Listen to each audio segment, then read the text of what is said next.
তো গাইস আজকে বানাবো দেখো এই যে পাবদা মাছের সর্ষে বাটনা।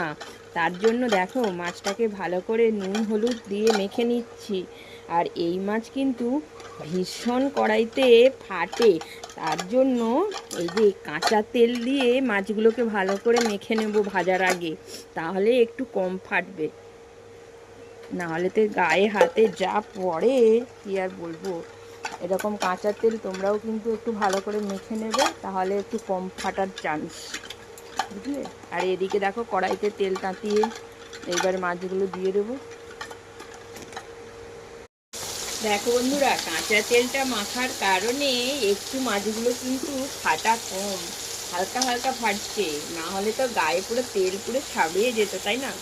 মাছগুলো একদম পুরো ভাজা হয়ে গেছে। আসলে মাছের পেটটা কেন কাটা হয়নি জানো? কাটেনি তো, আর কিনে এনেছে সেখান থেকে যে মাছের পেটে ডিম হয়ে গেছে বলে, তাই মাছের পেটগুলো কাটা হয়নি। আর এই জন্যই কিন্তু একটু ফাটছে, না হলে কিন্তু কাঁচা তেল মাখা। তো গাইস দেখো কড়াটা তেতে গেছে, এবারে ওর মধ্যে দিয়ে দেব এই যে একটা টমেটো, কারণ এখন একটু টক টক লাগলে বেশ ভালোই লাগবে।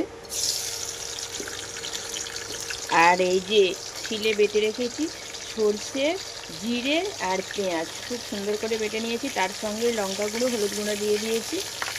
দেখো বন্ধুরা, টমেটোটা বেশ সুন্দর করে ভাজা হয়ে গিয়েছে। এইবার এই যে বেটে রাখা মশলাটা দিয়ে দেবো। সর্ষে আছে তো বেশি নাড়াচাড়া করবো না, একটুখানি কষে নেব।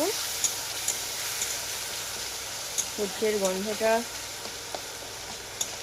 উঠে গেলেই তখনই জল ঢেলে দেবো। এই পাবদা মাছের সর্ষে বাটনা তোমরাও কিন্তু করে খেও। তোমরা কে কী করো জানি না, তো পাবদা মাছের সর্ষে বাটনা কিন্তু ইলিশ মাছের থেকেও টেস্টি লাগে, বুঝলে। তো দেখো মশলা থেকে তেল তেল ছেড়ে গেছে, এইবার আমি জল দিয়ে দেবো। তো একদম মাখা মাখা করবো, তো তাই বেশি জল দেবো না। আর পাবদা মাছ এমনিতেই যতই ভালো করে ভাজুক না কেন, ভাজা তো থাকেই। একটাই মরে গিয়েছে, তো এখন আমি ভেজে রাখা মাছগুলো একটা একটা করে দিয়ে দেবো।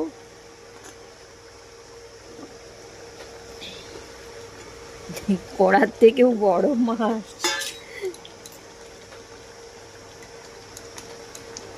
এ মাছগুলো রস টেনে নেবে, পুরো একদম মাখা মাখা হয়ে যাবে। হ্যালো, পাবদা মাছের ঝাল বাটনা রেডি। চলে এসো ঝটপট করে বন্ধুরা। চলো টাটা।